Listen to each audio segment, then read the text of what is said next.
Hari ni 5 April 2026.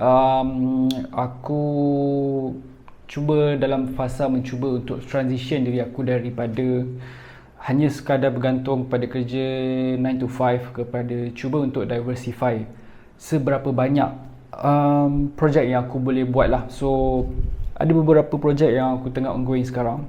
So korang tahu kenal aku from aku someone yang operate Airbnb. Aku as someone as a company yang manage property, tiga property dekat Trion dan juga sama ada property dekat Bangi dan juga Ceras untuk dijadikan Airbnb lah. Tapi aku boleh katakan yang dengan Airbnb sekarang, kalau nak katakan untuk bergantung kepada income yang datang dari Airbnb sahaja, aku rasa agak susah. So these are some of the projects yang aku tengah buat lah. Untuk in the face of aku cuba throw all the darts and see what sticks. Nombor satu is definitely agriculture.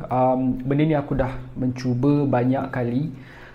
Aku start dulu since 2018. Masa tu ada kursus pertanian yang di offer oleh company, so aku ada take up that kursus pertanian and mencuba untuk buat pertanian, and benda tu memang untuk aku lah, aku rasa keseronokan untuk buat benda tu. Dan updates March 2026 ya, aku berjaya untuk set up satu greenhouse dekat area kampung aku. Just a small greenhouse, tapi tak ada apa-apa lagi. Plan aku is untuk gunakan IoT, Internet of Things, untuk aku automate seberapa banyak sistem yang boleh. So benda yang mundane task, routine task macam kena water plant and then kena monitor, gunakan monitor crops. So some of benda yang aku tengah dan cuba untuk buat lah. So benda ni akan ambil masa yang lama. Aku kena travel ulang-alik daripada KL ke Kelantan sebab aku buat projek tu dekat Kelantan lah. So yeah, we'll see how it goes. It's a good progress. Aku kalau boleh aku tak nak just sekadar berangan-angan and then berhenti tak ada buat apa. So lepas ada greenhouse ni, bolehlah aku macam tambah lagi sama ada complex task lah dekat aku punya system for agriculture. Yang kedua is drone. Aku baru ataupun aku dapat lesen drone tahun lepas. November tahun lepas aku dapat lesen RCOCB daripada Asia Drone Academy, dan aku baru saja dapat beli sebuah drone, just drone kecil saja, DJI Mini 4K. Just ada sensor untuk landing. Sebab kalau kawan aku beli, dia beli drone yang agak sophisticated, and itu pun memang kerja yang dia buat lah setiap, memang dia punya bread and butters lah. So untuk aku hanya baru cuba nak mencuburi dalam bidang drone ni.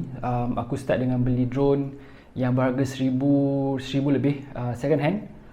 Dan aku nampak ada banyak potensi dekat Kelantan, which is dekat sana banyak orang buat rumah dekat atas tanah sendiri. So macam kerja-kerja untuk check atap ke, ceiling ke, ataupun kerja nak monitor your crops, pertanian ke, banyak benda boleh buat dekat sana lah. So itu pun aku tengah cuba untuk promotekan, and we'll see how it goes lah. Okay, ini yang ketiga.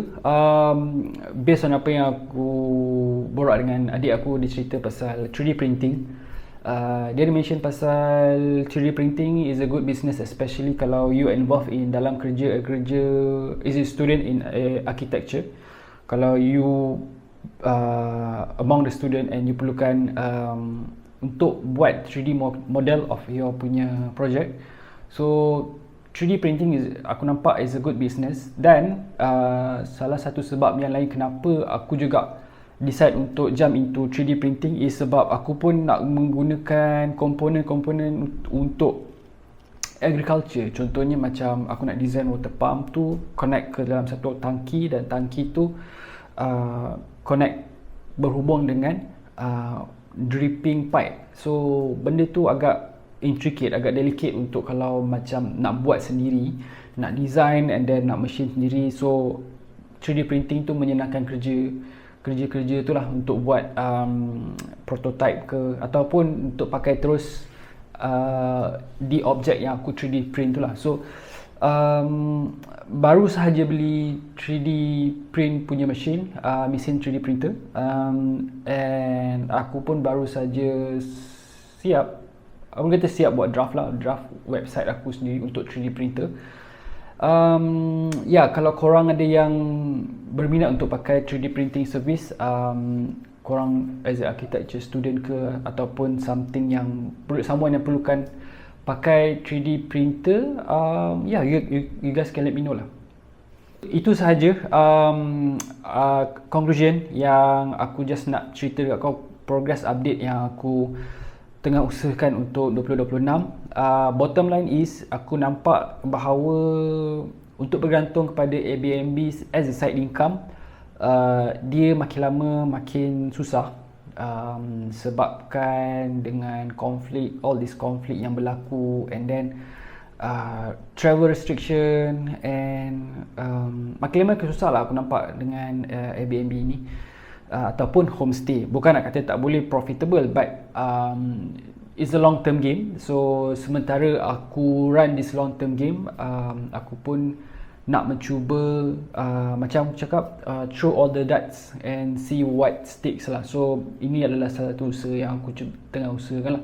So kalau korang komen, kalau korang ada advice apa yang patut dibuat in 2026 with the crisis of harga minyak yang tak menentu ataupun konflik yang tak menentu lah. So if you guys have any advice of apa yang patut dibuat, what kind of business yang korang rasa patut we pivot at, do let us know lah. So itu saja. Thank you and see you on the next video.